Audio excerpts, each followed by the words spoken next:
Hello guys, welcome back to the channel. ఈరోజు ఈ వీడియోలో మనం ఎడిటోరియల్ అనాలిసిస్ అనేది ఎలా చేయాలి.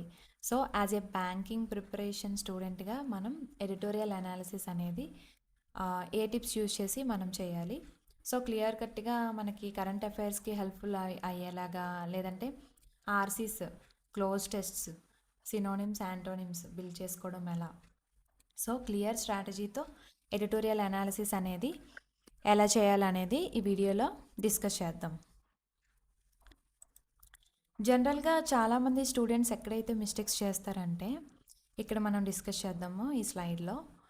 మోస్ట్ ఆఫ్ ద స్టూడెంట్స్ ఇక్కడే ఫెయిల్ అవుతూ ఉంటారు. సో బోరింగ్గా ఉంటుంది కాన్సెప్ట్ అనేది. సో స్కిప్ చేస్తూ ఉంటారు ఎడిటోరియల్ అనాలిసిస్ అనేది. సో మనం ఇంట్రెస్టింగ్గా ఎడిటోరియల్ అనాలిసిస్ అనేది కాన్సెప్ట్ ఓరియంటెడ్గా ఎలా ప్రిపేర్ అవ్వాలి అనేది చూద్దాం. సో కామన్ మిస్టేక్స్ అనేవి ఏంటి అనేవి డిస్కస్ చేద్దాం. ఎందుకంటే మన మిస్టేక్స్ అనేవి ఎక్కడ ల్యాగ్ అవుతున్నామో మనం ఫైండ్ అవుట్ చేస్తే so you can improve their. Okay, so చాలామంది స్టూడెంట్స్ అనేవాళ్ళు జస్ట్ నార్మల్గా ప్యాసేజ్ లాగా, ఒక బుక్ లాగా, ఏ బుక్ అయినా తీసుకోవచ్చు, నోవెల్స్ తీసుకోవచ్చు, లేదంటే ఎడిటోరియల్ తీసుకోవచ్చు. ఏ తీసుకున్నా మనం బ్లైండ్గా చదివేయకూడదు. అనాలిసిస్ అనేది అంటే మనకు అది అర్థం కావాలి, అనలైజ్ చేసుకుంటూ ఉండాలి. సో కంటెంట్ దేని మీద బేస్ అయి ఉంది, ఏ టాపిక్ రిలేటెడ్ ఇది.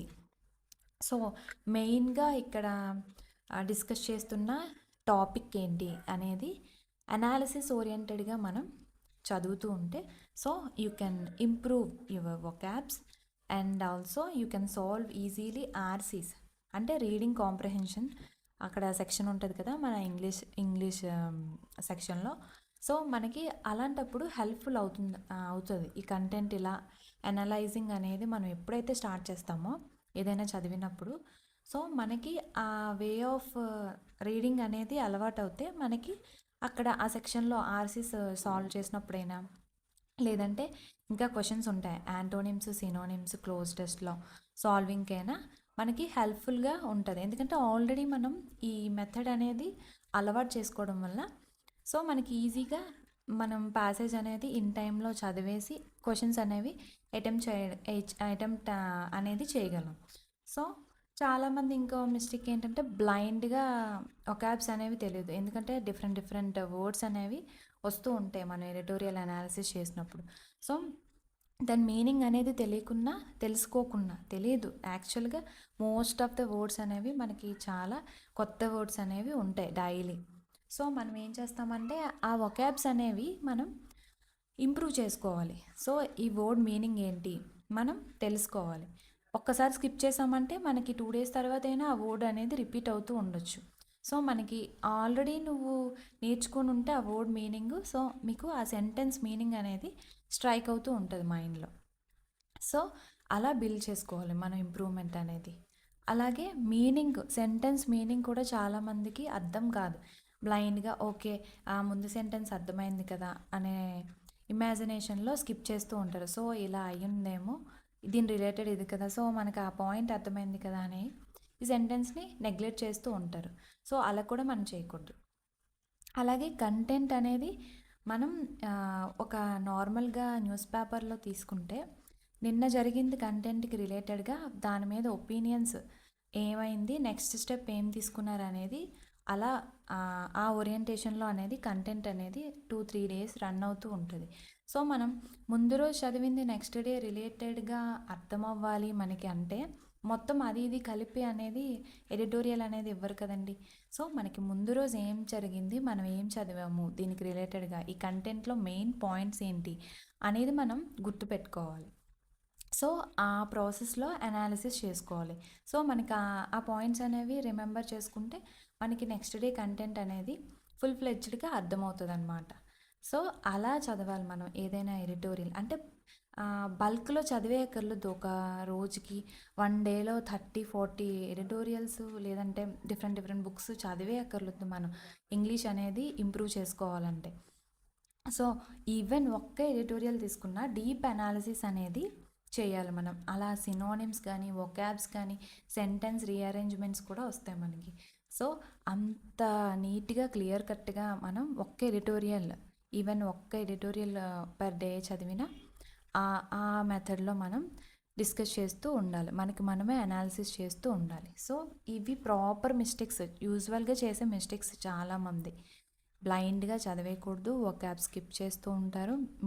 సెంటెన్స్ మీనింగ్ కూడా వాళ్ళకి అర్థం కాకపోయినా తెలుసుకోవడానికి ట్రై చేయకుండా నెక్స్ట్ దానికి వెళ్ళిపోతారు.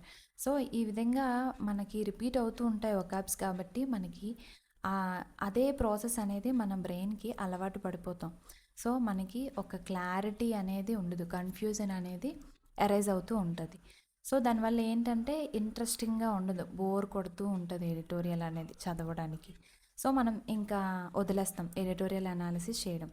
సో దీనివల్ల ఏమవుతుందంటే మన ఇంగ్లీష్లో మంచి స్కోరింగ్ అనేది మనకి ఇంప్రూవ్మెంట్ అనేది కనిపించదు మన ప్రిపరేషన్లో. సో కామన్ మిస్టేక్స్ అనేవి డిస్కస్ చేస్తాము.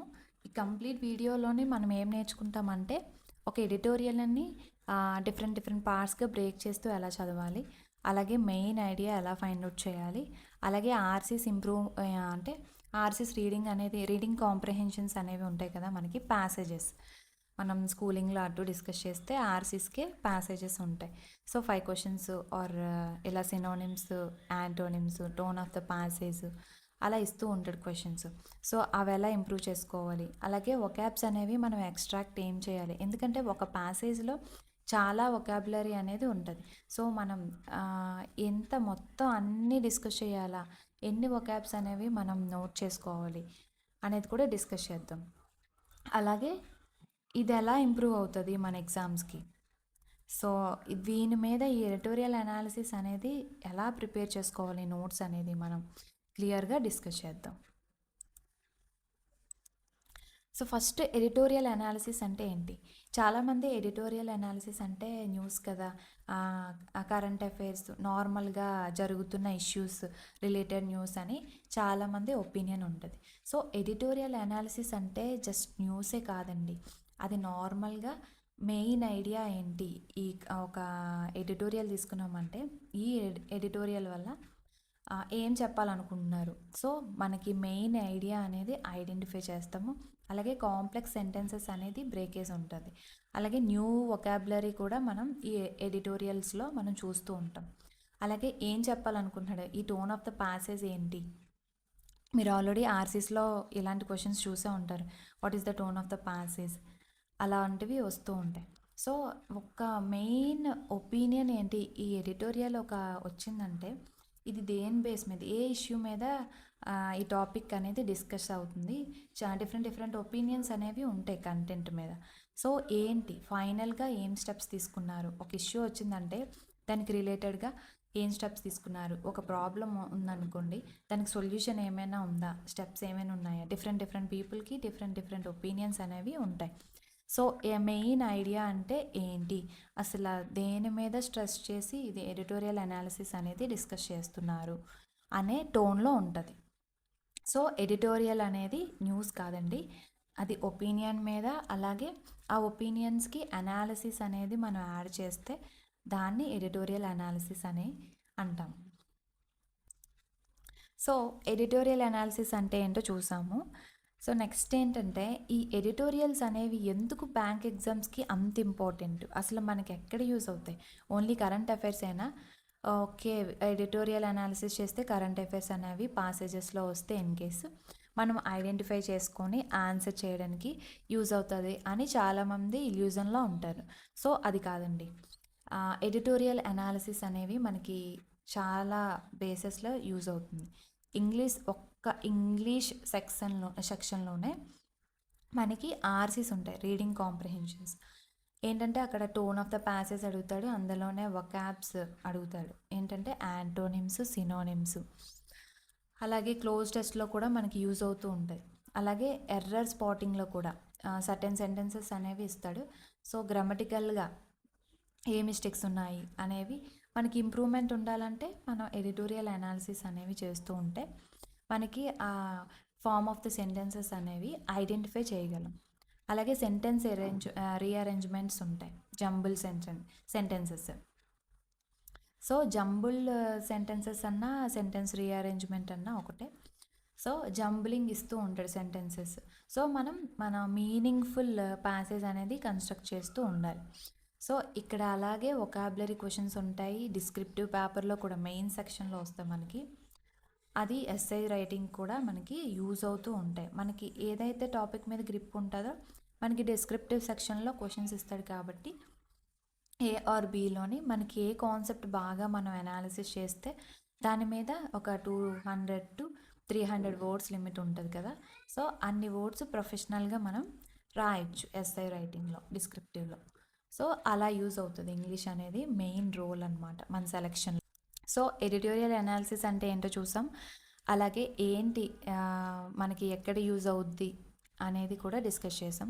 సో ఇప్పుడు స్టెప్ 1లో మనం ఏం చేస్తామంటే ఫస్ట్ టిప్ ఏంటంటే ఫస్ట్ టైటిల్ అనేది ప్రాపర్గా చదవాలి. ఎందుకంటే మనం బేసిక్ హెడ్లైన్ అనేది మనకి ఆ కంటెంట్ దేనికోసం అనేది బేస్ అయి ఉంటుంది.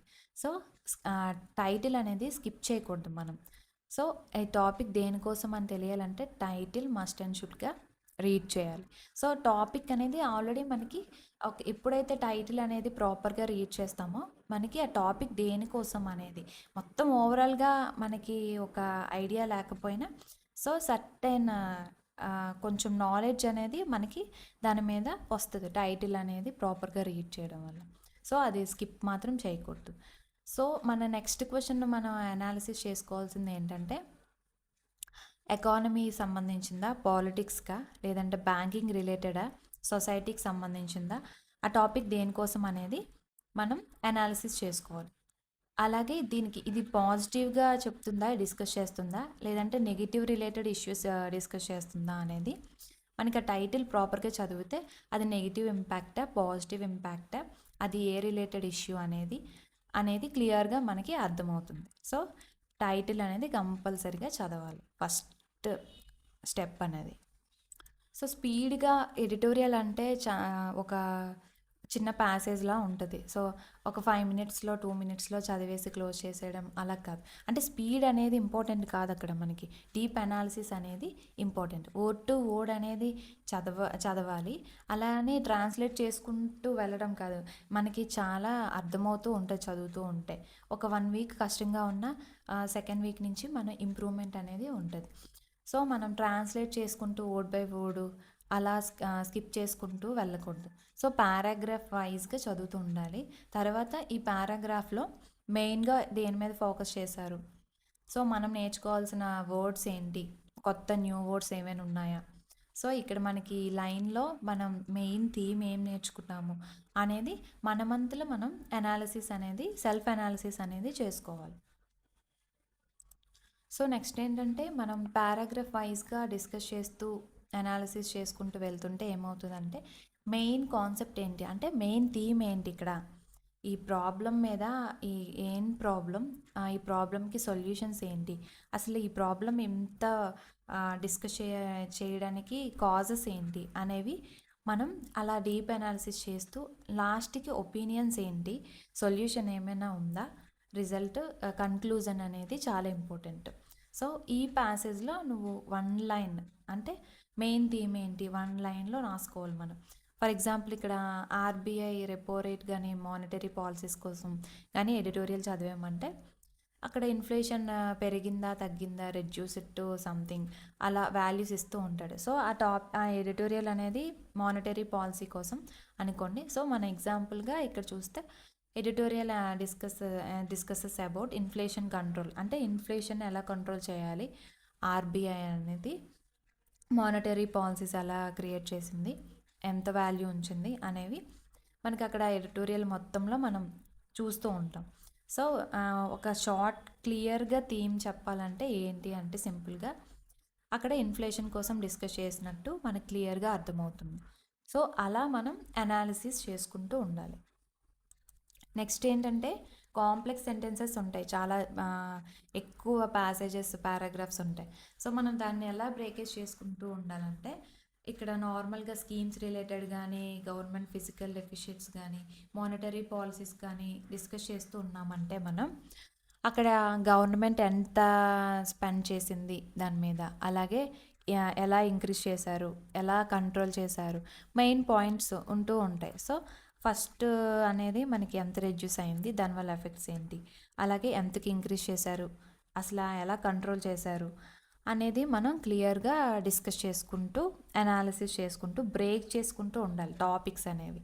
సో క్లియర్గా మనకి అప్పుడు అర్థమవుతుంటాయి దీని కాజెస్ ఏంటి, ఇది చేయడం వల్ల రిడక్షన్ ఎంత ఉంది అనేది మనకు ఒక క్లియర్ కట్ ఐడియా అనేది వస్తూ ఉంటుంది. సో బ్రేక్ చేసుకుంటూ వెళ్ళాలి, ఎందుకంటే ఇది వాస్ట్ టాపిక్ కాబట్టి ఇన్ఫ్లేషన్ అనేది మనకి అంత గుర్తుపెట్టుకోవడానికి చాలా కష్టంగా ఉంటుంది. సో మనం ఇలా మెయిన్ పాయింట్స్ ఏంటి, ఎంత రిడక్షన్ అయింది, ఎంత ఇన్ఫ్లేషన్ కంట్రోల్లో ఉంది, ఎంతకి ఇంక్రీజ్ చేశారు, అలా డిస్కస్ చేస్తే మనకి ఈజీగా గుర్తుపెట్టుకోవడానికి ఛాన్సెస్ ఉంటాయి. నెక్స్ట్ వస్తే వొకాబులరీ ఎలా తీసుకోవాలి, చాలా వర్డ్స్ ఉంటాయి, అన్ని వర్డ్స్ నోట్ చేయాలంటే నోట్స్ అనేది ఫిల్ అయిపోతుంది, మన బ్రెయిన్ అనేది ఎంటీ అయిపోతూ ఉంటుంది. సో డిఫికల్ట్గా ఉంటుంది మనకి, ఇన్ని వర్డ్సా, ఒక్క ఎడిటోరియల్లో చాలా వర్డ్స్ ఉంటాయి. సో ఏవైతే వర్డ్స్ అనేవి కొత్తగా అనిపిస్తాయి మనకి, అదే వర్డ్స్ చాలా రిపీట్ అవుతూ ఉంటాయి, చాలా అదే సేమ్ ఎడిటోరియల్లో కానీ ఒక 2 days తర్వాత కానీ నెక్స్ట్ ఎడిటోరియల్లో కానీ మోస్ట్ రిపీటెడ్ వర్డ్స్ అనేవి మనం చూస్తూ ఉంటాం. సో అలాంటి వర్డ్స్ అనేవి ఎక్స్ట్రాక్ట్ చేసి దాని మీనింగ్ ఏంటి, అలాగే యూసేజ్ కూడా, అంటే ఎగ్జాంపుల్స్. అండ్ మనం వర్డ్ నేర్చుకోవడం ఒక ఫస్ట్ స్టెప్ అయితే దాన్ని యూసేజ్ చేయడం కూడా చాలా ఇంపార్టెంట్ అండి. ఎందుకంటే మనకి న్యూ వర్డ్స్ అనేవి రిమెంబర్ చేయడానికి చాలా కష్టంగా ఉంటాయి. సో ఆ వర్డ్స్ అనేవి మనం ఎక్కువ యూజ్ చేస్తుంటేనే మన బ్రెయిన్లో స్ట్రైక్ అవుతూ ఉంటాయి. సో ఈజీగా మనం గుర్తుపెట్టుకునే ఛాన్సెస్ ఉంటాయి. సో వర్డ్స్ అనేవి నోట్ చేసుకోవాలి ఏవైతే రిపీటెడ్ అవుతున్నాయో, అలాగే వాటి యూజెస్ అంటే ఎగ్జాంపుల్స్ క్రియేట్ చేసుకోవాలి మనమే, లేదంటే మనమే యూజ్ చేయాలి మన డిస్కషన్లో కానీ లేదంటే ఎవరితో అయినా మాట్లాడేటప్పుడైనా మనం యూజ్ చేస్తూ ఉండాలి ఆ డిఫరెంట్ వర్డ్స్, ఎందుకంటే మనకి ఆల్రెడీ దాని మీనింగ్ అనేది మనకి తెలుస్తుంది కాబట్టి. సో అలాంటి మీనింగ్ వచ్చే సెంటెన్సెస్ అనేవి మనం యూజ్ చేస్తున్నామంటే so you have to use that word simply, so you can remember easily. Next ఏంటంటే టోన్ ఆఫ్ ద ఎడిటోరియల్ అనేది చాలా ఇంపార్టెంట్, మస్ట్ అండ్ షుడ్గా మనం ఐడెంటిఫై చేయాలి టోన్ అనేది. ఏంటంటే మనకి కంపల్సరీగా ఆర్సీస్లో ఈ క్వశ్చన్ అనేది వస్తుంది, 5th క్వశ్చన్ అనేది ఇదే కన్ఫామ్గా. టోన్ ఆఫ్ ద ప్యాసేజ్ ఏంటి, ఏం చెప్పాలనుకుంటున్నాడు ఆథర్ అనేది మనకి చాలా ఇంపార్టెంట్ అయిన క్వశ్చన్.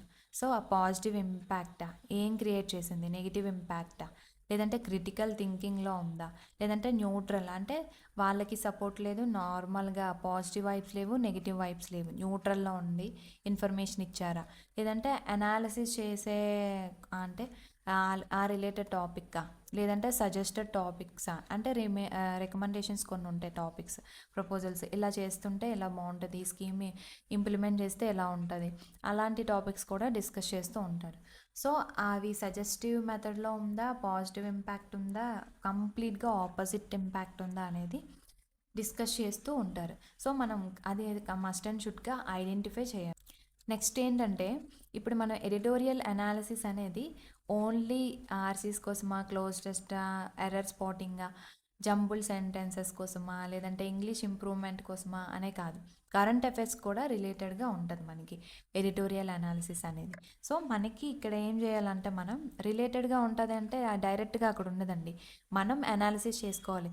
ఇప్పుడు ఈ ఎడిటోరియల్ వచ్చింది, ఫర్ ఎగ్జాంపుల్ బడ్జెట్ రిలేటెడ్గా చూసామంటే ఇప్పుడు అది బడ్జెట్ రిలేటెడ్ అని మనం ఐడెంటిఫై చేయాలి కరెంట్ అఫైర్స్ ఓరియంటెడ్గా చూస్తే. నార్మల్గా ఎడిటోరియల్ చూసామంటే బడ్జెట్ మీద వస్తే వీటికి ఇంత రిడక్షన్ ఉంది, ట్యాక్స్ రిడక్షన్స్, సో ఇలా ఉంటాయి. సో మనం ఏంటంటే అది బడ్జెట్లో అలోకేట్ చేసిన అమౌంట్ అని, సో బడ్జెట్ రిలేటెడ్ అని, సో ఇలా ఇంపార్టెంట్ పాయింట్స్ వస్తాయి, చేంజ్ అవుతూ ఉంటాయి కదా వాల్యూస్, ట్యాక్స్ ఇష్యూస్ చేయడం కానీ లేదంటే ఏవైనా ఇంప్లిమెంట్ చేయడం కానీ అలోకేట్ చేస్తూ ఉంటారు కదా అమౌంట్. సో ఇది ఇక్కడ నుంచి ఇంక్రీజ్ అయింది, డిక్రీజ్ అయింది, సో అలాంటివి కూడా మనకి కరెంట్ అఫైర్స్ అవుతాయి కాబట్టి బడ్జెట్ రిలేటెడ్ కరెంట్ అఫైర్స్ అనేవి మనం ఐడెంటిఫై చేయాలి. లేదంటే ఆర్బీఐ రిలేటెడ్గా ఉందా, ఆర్బీఐ ఏం చేసింది స్టెప్స్, లేదంటే ఏంటి అసలు ఇన్ఫ్లేషన్ కోసం ఉందా, బ్యాంకింగ్ రీఫార్మ్స్ కోసం ఉందా, లేదంటే జీడిపి ఓరియంటెడ్గా టాపిక్కా ఇది. సో మనకి ఎలా యూజ్ అవుతుంది, ఇక్కడ ఏం డిస్కస్ చేశాడు, ఏదైనా వాల్యూస్ ఇంక్రీజ్ అయ్యాయా, డిక్రీజ్ అయ్యాయా, అనేది మనం అలా డిస్కస్ చేస్తే మనకి ఇంటర్వ్యూ రౌండ్‌లో మన గ్రూప్ డిస్కషన్‌లో మనకి హెల్ప్‌ఫుల్‌గా ఉంటుంది. అలాగే డిస్క్రిప్టివ్ మెయిన్స్‌లోని ఉంటది కదా! డిస్క్రిప్టివ్ సెక్షన్‌లో కూడా ఇంప్రూవ్‌మెంట్ అనేది మనం చూడొచ్చు. సెపరేట్‌గా మనం ఒక్కొక్క గ్రూప్ డిస్కషన్‌కి సెపరేట్‌గా, ఎస్సే రైటింగ్‌కి సెపరేట్‌గా, ఇంటర్వ్యూకి సెపరేట్ స్ట్రాటజీస్ అవేవి ఉండవండి. మనం రిలేటెడ్‌గా కంటెంట్ అనేది రిలేట్ చేసుకుంటూ మనం రిమెంబర్ చేసుకోవాలి. ఆ కంప్లీట్ డిస్కషన్, అనాలిసిస్ అనేది మనమే చేసుకోవాలి. సో, మనకి గుర్తుంటది. ఒక్కొక్కరికి ఒక్కొక్క స్ట్రాటజీస్ ఉంటాయి కాబట్టి, సో, మనకి ఏం గుర్తుంటుంది, ఎలా చదివితే, ఎలా రిలేట్ చేసుకుంటే ఈ ఎడిటోరియల్ అనేది గుర్తుంటది అనేది ఆ ప్రాసెస్‌లో ఫాలో అవుతే మనకి హెల్ప్‌ఫుల్ అవుతుంది. త్రూఅవుట్ ప్రిపరేషన్‌లో మనకి జాబ్ వచ్చే వరకి ఈ కంటెంట్ అనేది మనకి అంటే యూజ్‌ఫుల్‌గా ఉంటుంది. సో, మస్ట్ అండ్ షుడ్‌గా చేయాల్సింది ఏంటంటే, వన్ లైనర్ నోట్స్ అంటే ప్యాసేజ్ మొత్తం పేపర్‌లో ఉన్నదో, లేదంటే ఎడిటోరియల్ చదువుతుందో మొత్తం నోట్స్‌లో రాసేసుకోవడం కాదండి. మెయిన్ పాయింట్స్, కీ పాయింట్స్ అంటారు వాటిల్ని. వాటి ఇష్యూస్ ఏంటి డిస్కస్ చేసామో, వాటి ఇంపాక్ట్స్ ఏంటి, వాటి ప్రికాషన్స్ ఏంటి, లేదంటే సొల్యూషన్స్ ఏంటి అనేవి మనం అంటే ఇప్పుడు ఈ టాపిక్ అంటే ఇప్పుడు మనకి ఆ టాపిక్ మైండ్‌లో రన్ అయిపోతూ ఉండాలి. అలాంటి షార్ట్ నోట్స్ అనేది మనం క్రియేట్ చేసుకుంటూ ఉండాలి ఎడిటోరియల్స్‌కి. సో, దానివల్ల మన ఇంప్రూవ్‌మెంట్ అనేది వెంటనే కనిపించదు. ఒక 1 మంత్ అలా చేస్తూ ఉంటే మనకి టాపిక్స్ అనేవి అర్థమవుతూ ఉంటాయి మెల్లగా. సో, మన ఇంప్రూవ్‌మెంట్ అనేది అప్పుడు మాక్ టెస్ట్‌లో అనేది మనం క్లియర్‌గా చూస్తాం. సో, క్వాలిటీ అనేది ఇంపార్టెంట్. క్వాంటిటీ కాదు. ఎన్ని ఎడిటోరియల్స్ అనేవి మనం రిపీటెడ్‌గా చేస్తున్నాము అనేది కాదు. ఎంత క్వాలిటీ కంటెంట్‌తో అనాలిసిస్ చేస్తున్నాం అనేది మెయిన్ థీమ్ దీనికి. ఓకేనా? సో, ఇవన్నీ చేయాలంటే ఒక 2 అవర్స్, 3 అవర్స్ డెడికేట్ చేయాలా అంటే అబ్సల్యూట్‌లీ నో. ఎడిటోరియల్ అనాలిసిస్ అనేది చిన్న చిన్న ఆర్టికల్స్ అండి. చిన్న ప్యాసేజెస్ ఉంటాయి. సో, ఒక్క ఎడిటోరియల్ తీసుకొని 30-40 మినిట్స్ డెడికేట్ చేసుకొని, ఒక రీడింగ్ మనకి ఫస్ట్ టైం చదివినప్పుడు అర్థం కాకపోవచ్చు. సో, రిపీటెడ్ రీడింగ్ చేసుకోవచ్చు 2 టైమ్స్. చేస్తే మనకు కొంచెం అర్థమవుతూ ఉంటుంది. సో, వొకాబ్స్ నోట్ చేసుకోవడానికి నోట్ మేకింగ్, వన్ లైనర్స్ చెప్పాను కదండీ! So, one liner short notes అనేది మెయింటైన్ చేసుకొని రివిజన్ చేసుకోవచ్చు. సో, నెక్స్ట్ డే మనం మళ్ళీ ఎడిటోరియల్ చేసే ముందు ప్రీవియస్ డే అనేది మనం ఏం నోట్ చేసుకున్నామా అనేది జస్ట్ రివిజన్ సెక్షన్ కింద యూజ్ చేసుకుంటే మనకి ఇంప్రూవ్‌మెంట్ అనేది ఉంటది. సో గైస్ కంప్లీట్‌గా వీడియో అనేది కంప్లీట్ చేసేసాను నేను. మీకు ఈ వీడియో నచ్చినట్టయితే కామెంట్ సెక్షన్‌లో కామెంట్ చేయండి. సో, ఈ టిప్స్ అనేవి ఫాలో అవ్వి మీ ఇంప్రూవ్‌మెంట్ అనేది ఒక 1 వీక్‌లో ఈ స్ట్రాటజీ అనేది ఫాలో అవ్వి ఇంప్రూవ్‌మెంట్ అనేది చూడండి. Thanks for watching.